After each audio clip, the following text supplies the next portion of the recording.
Hello and welcome, teachers. Grab a cup of Java or your favorite cup of tea and get comfy. Today's topic is teacher resilience, conquer burnout.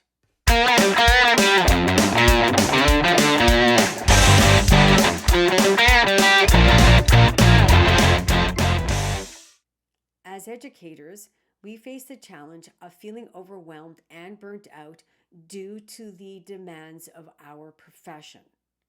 You think hosting a party for 10-year-olds is stressful? Try teaching 24 to 30 kids in one classroom all day long, 5 days of the week, 10 months out of the year. Now that is stressful. It's not just being on all the time in the classroom. Teachers do an incredible amount of free labor outside of our working hours, including coaching, sports, running clubs, meeting with parents, colleagues, and administrators, prepping for lessons, and a ton of marking. Lawyers bill for every minute that they work. We don't. In fact, when I asked one teacher why she became a librarian, she simply answered, "When I calculated that I was making $5 an hour for all the work that I was doing in teaching, I decided to upgrade. I get paid the same as teachers with the same level of experience that I have. My day starts at 8:30 a.m. in the morning and it ends at 3:30 p.m. I am happy, I love my job, and I have a fantastic life-work balance.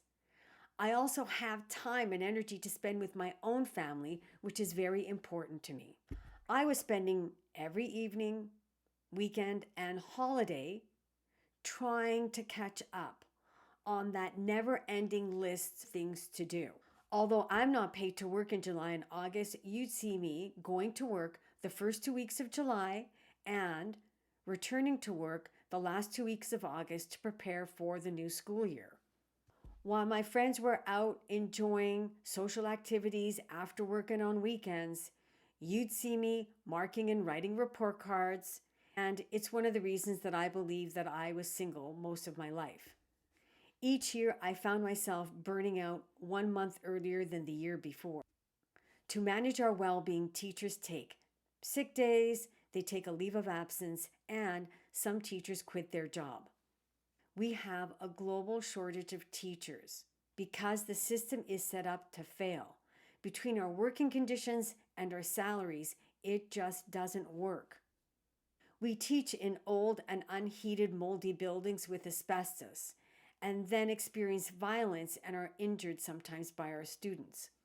We work well into the wee hours of the night. Our curriculum is constantly changing with insufficient funding to train and support us. Each year we have more and more responsibilities on our already full plates. There's a total disconnect between told that we do the most important job in the world, which is to raise the next generation, and our working conditions and low salaries. There are teachers who love teaching so much that they will work 2 to 3 jobs just to be able to teach. I am definitely not one of those teachers. We are overworked and underpaid. What's it going to take for us to be able to work safely and effectively in a system that fosters our well-being and supports us and pays us more than a professional NHL hockey player? Remember, under no circumstances is your well-being negotiable. You've got to put the oxygen mask on yourself and take care of your own well-being so that you can be a contribution to your students and school communities. Today, I will share with you practical strategies and tips to manage your stress, set boundaries, and prioritize your well-being. Let's dive in and conquer burnout together. Let's start out by understanding what burnout looks like for teachers and how it affects us.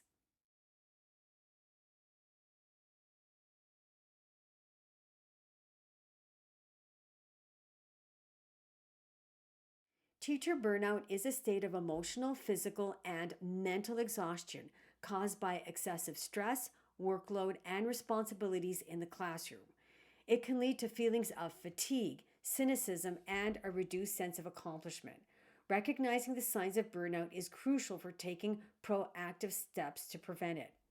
Let's explore strategies for managing stress as a teacher. Our strategies today start with the basics. Are you drinking 6 to 8 glasses of quality water per day? Are you getting at least 30 minutes of cardio and weight-bearing exercises per day? And finally, are you getting 6 to 8 hours of deep and restful sleep per night? One technique is practicing mindfulness specifically tailored to teachers. Take a few minutes each day to engage in mindfulness activities such as deep breathing, mindfulness observation, and gratitude practices. These techniques will help you calm your mind, reduce stress, and improve overall well-being. And this will allow you to better support your students. Remember, your well-being is non-negotiable, period. Another helpful tip is to prioritize self-care as part of your daily routine and schedule it into your daily routine. Make time for activities that recharge you, whether it's taking a walk, taking a break and going to the washroom, or connecting with your colleagues. Put in place activities that recharge your battery. I am as guilty as any other teacher when it comes to working through my recess and lunch breaks. Stop it. These are opportunities for us to relax and recharge. My school is next to a park, so I set an alarm on my phone to remind me to go for a walk at recess and go for another walk at lunch. It's great to go outside, get some sun and some vitamin D, and that helps me sleep better. When I worked at a school that was next to a pool, I would spend half of my lunch hour swimming. And when I returned to work, the afternoon was incredible.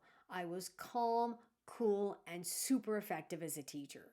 I also managed my stress by riding my bike to work and riding my bike from work.